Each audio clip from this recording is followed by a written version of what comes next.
Good evening. I welcome you to my corner of darkness here. We are far beyond bedtime, even further than midnight, but definitely before 3 a.m. I am the Harbinger of Horror, and I will be your guide through these troublesome times. So take my hand if you dare. Tonight, I will be reading Screams in the Holla, Part 2. Wait, so you said you made contact with the Wendigo from underneath? Yeah, Well, where? I need exact info for the record, honey.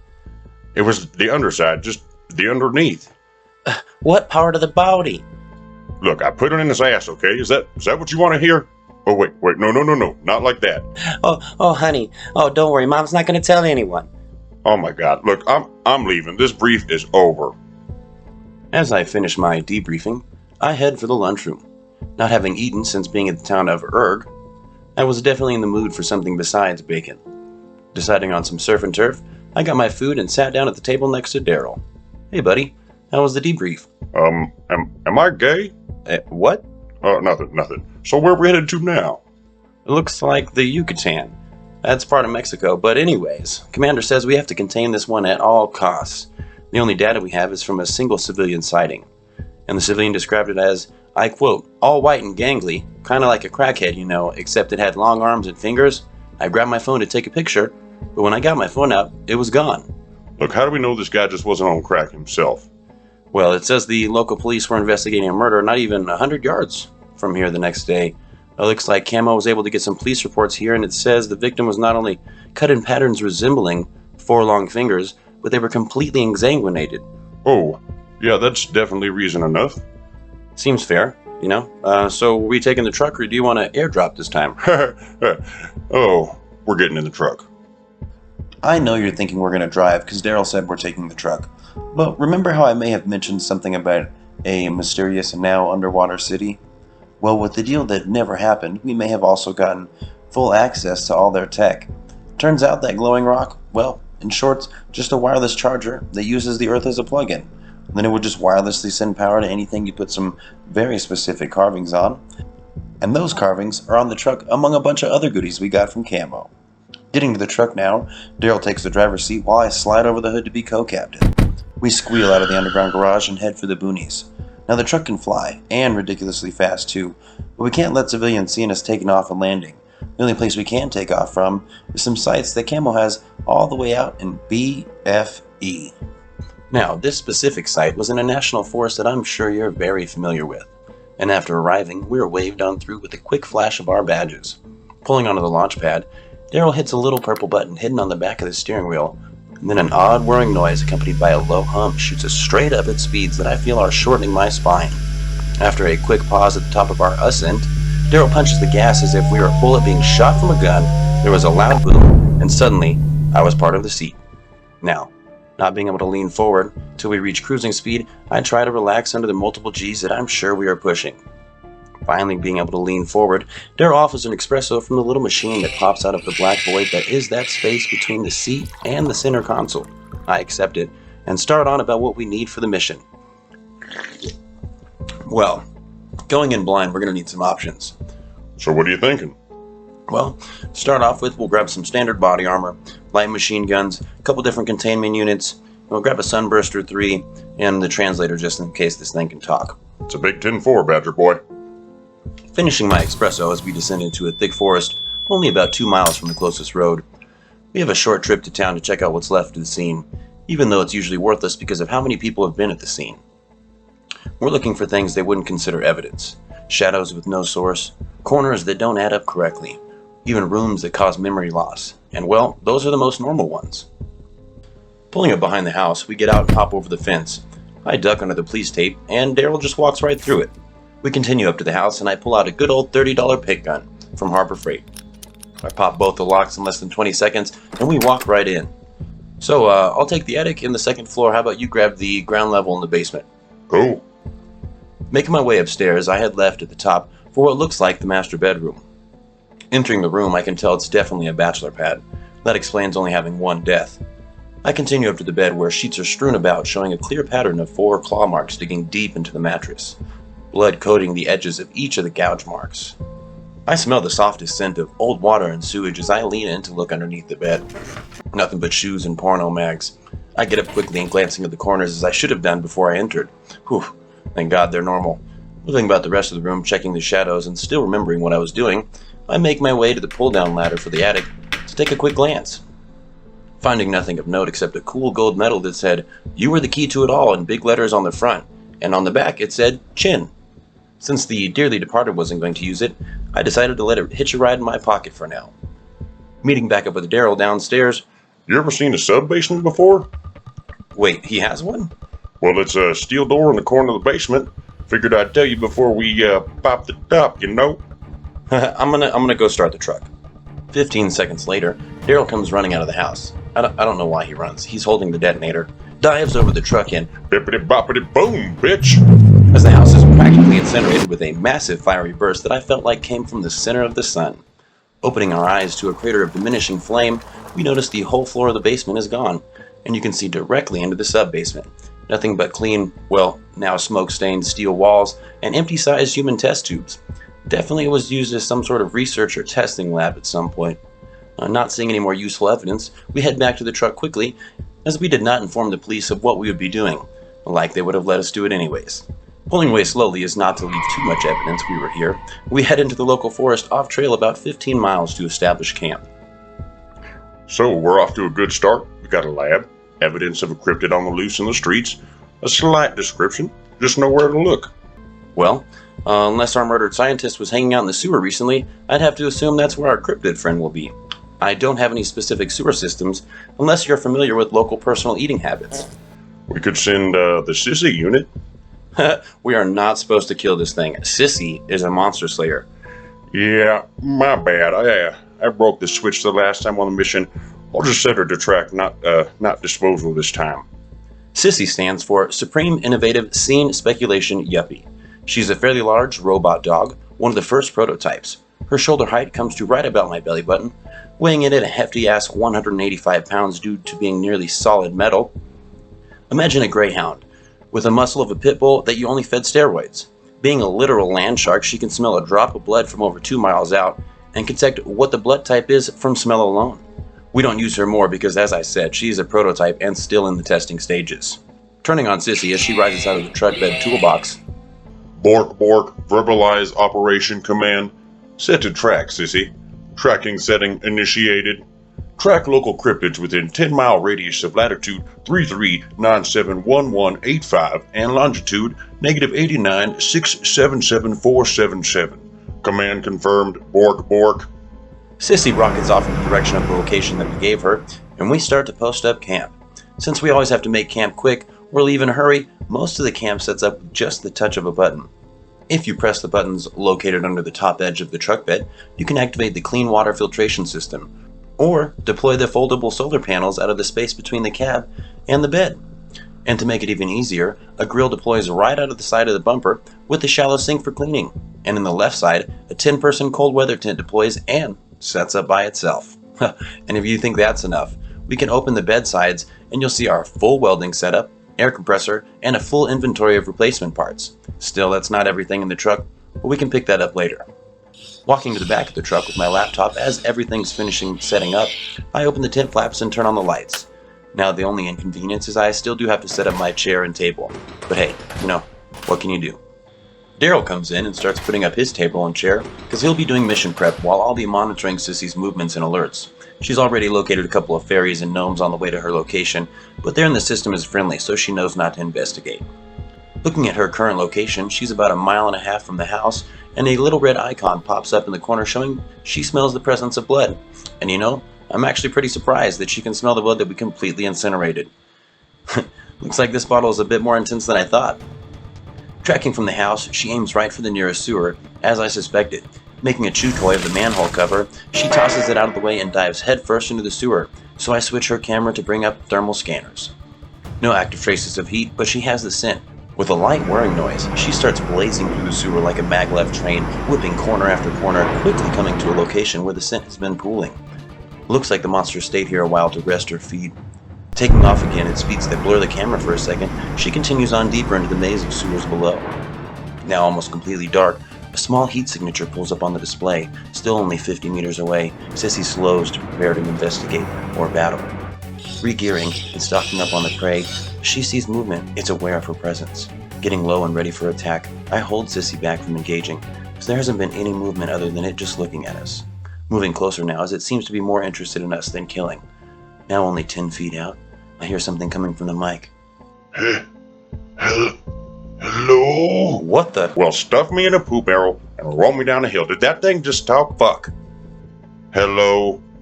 I'm Biamonga. Did it just say Billy Bob? You know what? I think it said Bianca. Billy Bob it is. Ah, what the hell, man? I am Supreme Innovative Speculation. Hush, Sissy, hush. Billy Bob? Ah, this is Jim. What are you doing? I get it. I can show you. Well, lead on. We'll follow you and meet you soon. You do the chopper or the truck. Daryl and I bust out of the tent, throwing our tables in the back. Running up to the cab, Daryl punches the quick pack button on the back side of the bed, and in a puff of dust, everything is back to normal. And the engines start their familiar spine-shrinking noises. As I'm reaching for my seatbelt, suddenly, I'm almost folded in half as we rocket into the sky after Billy Bob's location. Sissy is set to assist for the moment, to aid Billy Bob just in case something happens. ETA, a minute 30. Jesus, man, Warner brother. 3, 2, 1, go. And boom, we're a blur in the sky. A hard bank right and then a straight shot to where we'll be. I hit the button and Sissy's display pops out from underneath the dash in front of me. I'm watching for Billy Bob and nothing.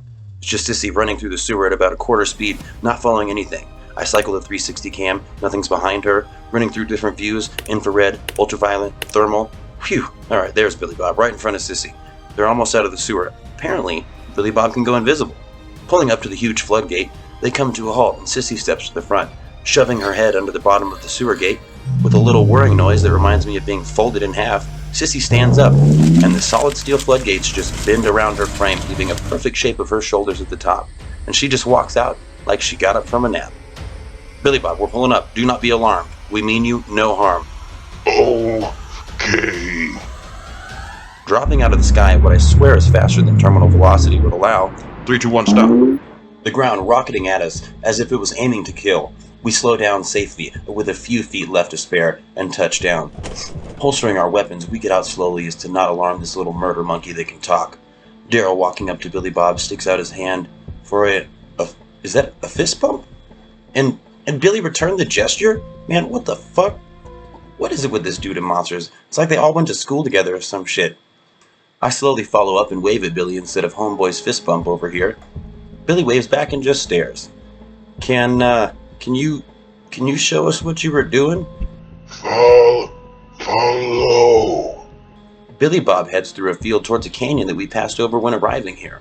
We stay close behind, following along, Sissy pulling up the rear with some extra gear we stacked on her. Getting to the canyon, Billy Bob heads right over the edge with no hesitation, and we sprint over, only to see this little baby wingless gargoyle just straight shoving its fingers into the solid rock wall to climb down. Sissy follows right over the edge doing almost the same thing, and I stare at Daryl for a second, start to squat down on all fours to imitate our Schmeagle-looking homeboy that just went over the edge, and Daryl starts laughing and throws my grappling gun at me. We lock eyes and start sprinting for the edge. Daryl jumps off, performing a perfect triple front flip with a 180 leveling off and firing his grappling gun back at the top edge. I lift off into a perfect front flip swan dive, only to aim at the top edge from upside down so it looks like I'm shooting a web out of my butt. That's my Spider-Man impression. And we start to slow down and begin kicking off the wall to make it the rest of the way down. Landing at the bottom, at the same time as Sissy and our naked mole monkey-looking friend, Billy Bob continues on deeper in the canyon. Before we continue, Daryl points out some old footprints left in the sand, leading in the same direction. And we follow with our weapons drawn, Sissy now set to scan. After winding left and right for 20 more minutes of walking, Billy Bob stops at a solid rock wall and just stares. Sissy automatically scans with X-ray and displays lighting up on her back showing metal hallways and hydraulics behind the rock wall. Looking at Daryl for a second, knowing what we have to do. Billy Bob, are they friend or foe? Foe. Daryl smiles. Alright guys, close your eyes, cover your ears, hold your breath. Open sesame. After a quick flash of heat that left my clothes smoking, I reopened my eyes to see our signature perfect sphere missing from the rock wall. A hallway, now exposed and sirens going off. Man, I love these little sunbursts. We run down the hallway, Sissy in front, then Billy Bob, then Daryl, and then me. Sissy, battle mode. Command confirmed. While running, Sissy starts to transform. Her ears start going down while thick razors pop out of her back along her spine with a medium-sized mace growing at the end of her tail. A mask sliding down over her face, then underbody starts to rotate, showing a hardened battle plating. She drops lower, her whole body giving off that whirring noise now, and I swear she's glowing from the red spaces in between her armor. Billy Bob, seeming to follow suit, while his whole body ripples and his steps became louder, and then poof, just gone, invisible. That'd be great if he didn't have such a heavy step. Daryl and I, already armored up with bulletproofing from chest to foot, and a dark black helmet now growing from our collar in the back. A small exoskeleton extends from our wrists and ankle mounts to the battle packs on our back. A quick blue flash, and we're powered on. Now screens lighting up with 6 different gauges showing health and machine stats. Sprinting into a long hallway, we continue at full speed knowing we're coming to a trap soon, and I can't wait. This is always my favorite part. And if you haven't noticed, we do this like 8-year-olds playing Halo. Guns blazing, armored up, a trick or 5 up our sleeve. We come up on a bank vault looking door, heavy steel just waiting to be tested. Sissy, ram. Sissy seems to shrink and condense as she backs up while emitting that back-folding whirring noise. Launching so hard the hallway cracks from the immense acceleration, and like Thor used his very own hammer, Sissy punches a straight square hole out of the control panel next to the door, and it's just big enough for us to get through. I'm sure Billy won't have an issue. And wow, there's a lot more people at this party than I thought. Wait, hang on. Are those people? Oh my god, is that A fucking unicorn? Oh, I'm gonna ride that beauty. Wait, dude, it's breathing fire, and is its horn glowing? Oh, look, is that a bearfin? A bearfin. A bear elephant. Or a bear the size of an elephant. Look, I'm taking him home. Oh, Jim, can I keep the ambidextrous? An ambidextrous, or an ambidextrous T-Rex. It's just a T-Rex with normal-sized arms. Look, I didn't make these names up. Trust me, it would have been like fuck no and fuck why. Only one, Daryl. There's like 4 other unknowns in the room. Yeah, you can have those. Look, this isn't a fucking zoo, man. We gotta take him down. Time for some domesticating. Wait. Billy Bob points to the monsters, and then his neck. Collar. And slam! Billy Bob is knocked off his feet and pinned to the wall by fuck why. Boom! Sissy's hit by fuck no.